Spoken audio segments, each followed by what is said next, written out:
Hello and welcome back for day 339. Today we will be reading from Nahum, chapters 1 through 3, the Apocryphal book of Ecclesiasticus, chapter 25, and 1 John, chapter 4. Nahum, chapter 1, the burden of Nineveh, the book of the vision of Nahum, the Elkoshite. God is jealous, and the Lord revengeth.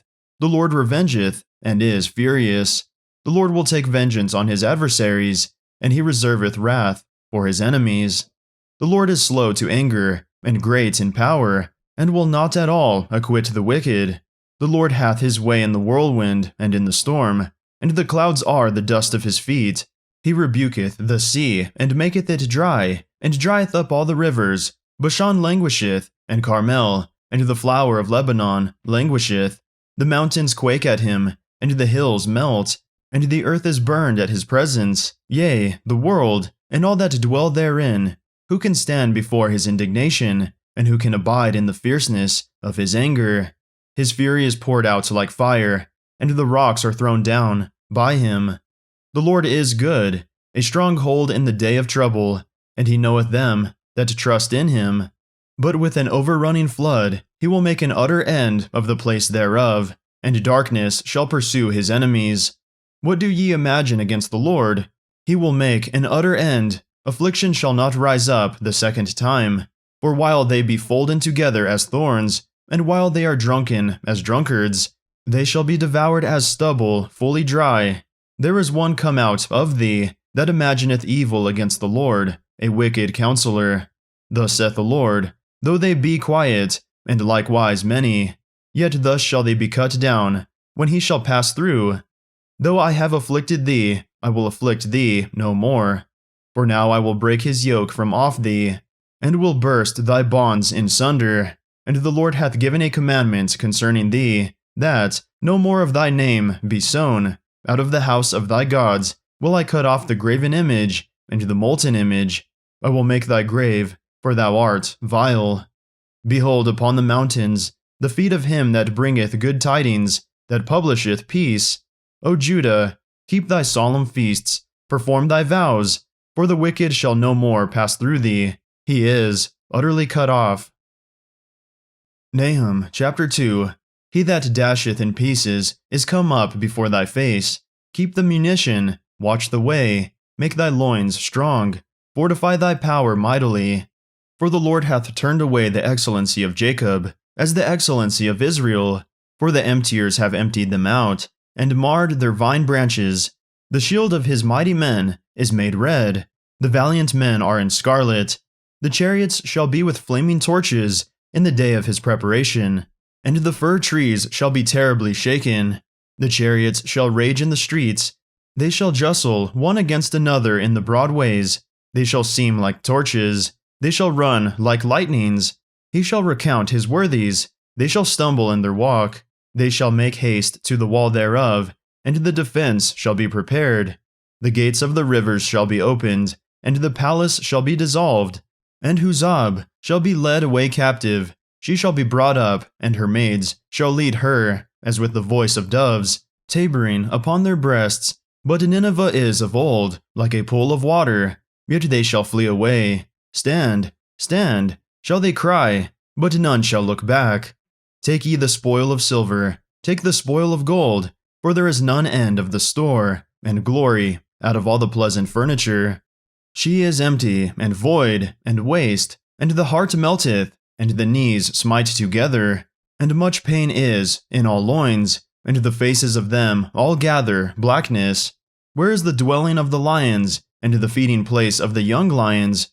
Where the lion, even the old lion, walked, and the lion's whelp, and none made them afraid.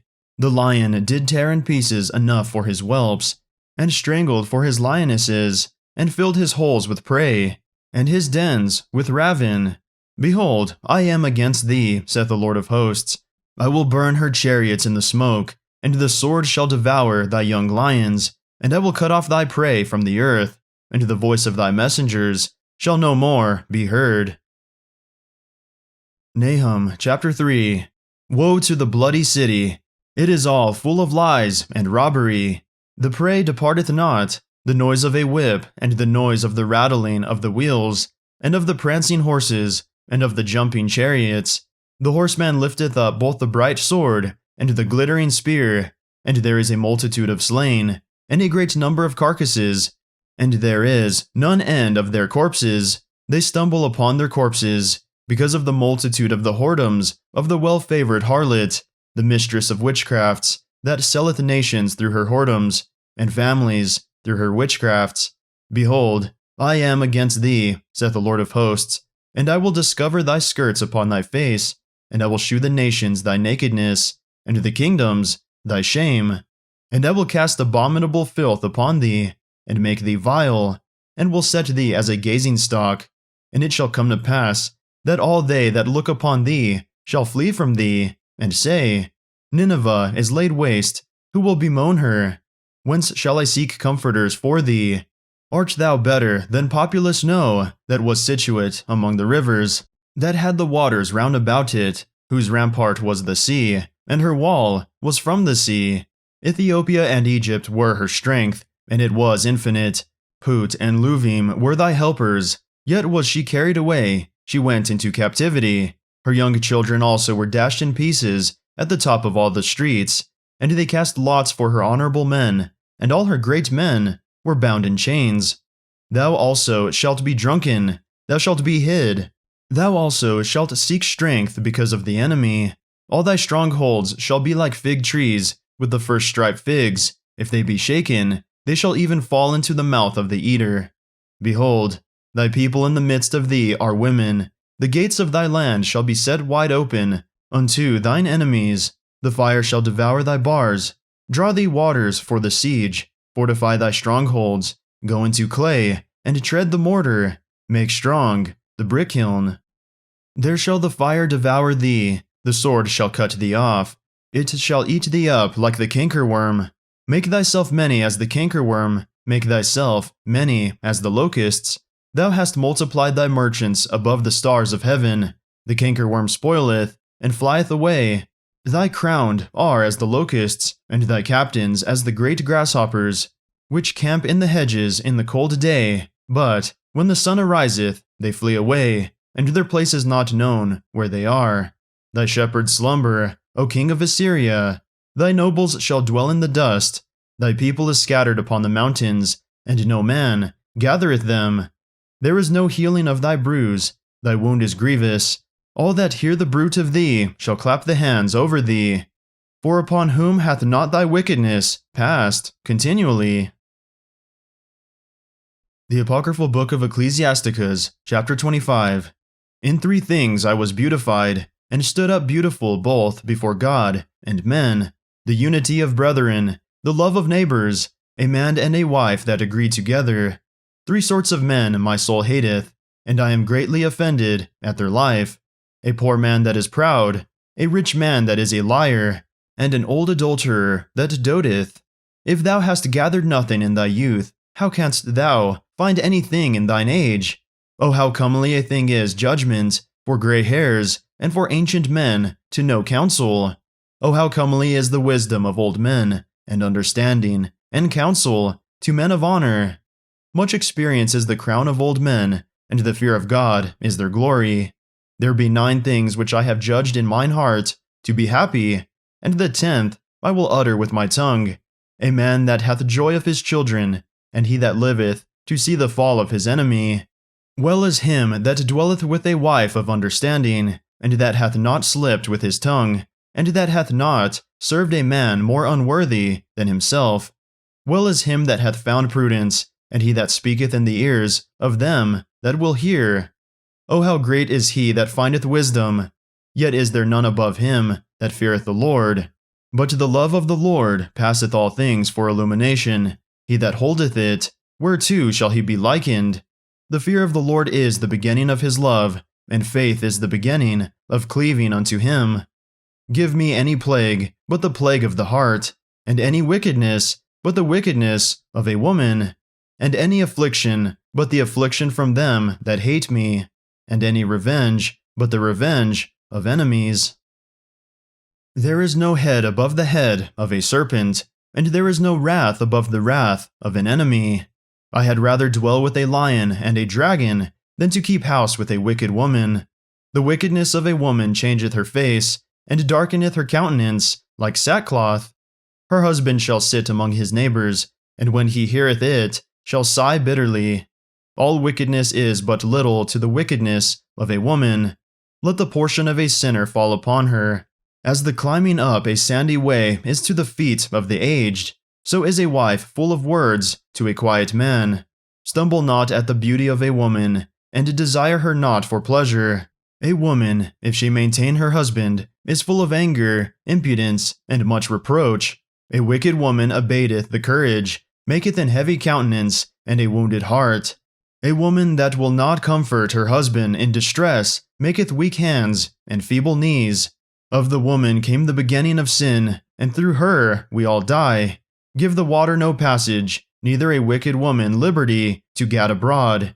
If she go not as thou wouldest have her, cut her off from thy flesh, and give her a bill of divorce, and let her go. 1 John chapter 4.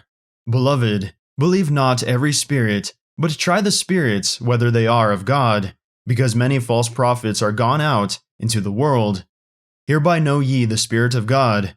Every spirit that confesseth that Jesus Christ is come in the flesh is of God, and every spirit that confesseth not that Jesus Christ is come in the flesh is not of God. And this is that spirit of Antichrist, whereof ye have heard that it should come, and even now, already, is it in the world. Ye are of God, little children, and have overcome them, because greater is he that is in you than he that is in the world. They are of the world, therefore speak they of the world, and the world heareth them. We are of God, he that knoweth God heareth us, he that is not of God heareth not us, whereby know we the spirit of truth, and the spirit of error. Beloved, let us love one another, for love is of God, and every one that loveth is born of God, and knoweth God. He that loveth not knoweth not God, for God is love. In this was manifested the love of God toward us, because that God sent his only begotten Son into the world, that we might live through him. Herein is love, not that we loved God, but that he loved us, and sent his Son to be the propitiation for our sins. Beloved, if God so loved us, we ought also to love one another. No man hath seen God at any time. If we love one another, God dwelleth in us, and his love is perfected in us. Hereby know we that dwell in him, and he in us, because he hath given us of his Spirit. And we have seen and do testify that the Father sent the Son to be the Savior of the world. Whosoever shall confess that Jesus is the Son of God, God dwelleth in him, and he in God. And we have known and believed the love that God hath to us. God is love, and he that dwelleth in love dwelleth in God, and God in him. Herein is our love made perfect, that we may have boldness in the day of judgment, because as he is, so are we in this world. There is no fear in love, but perfect love casteth out fear, because fear hath torment. He that feareth is not made perfect in love. We love him, because he first loved us. If a man say, I love God, and hateth his brother, he is a liar. For he that loveth not his brother, whom he hath seen, how can he love God, whom he hath not seen? And this commandment have we from him, that he who loveth God love his brother also. That concludes our reading for the day. May the Lord bless everyone listening, with strength, health, and courage, today and always.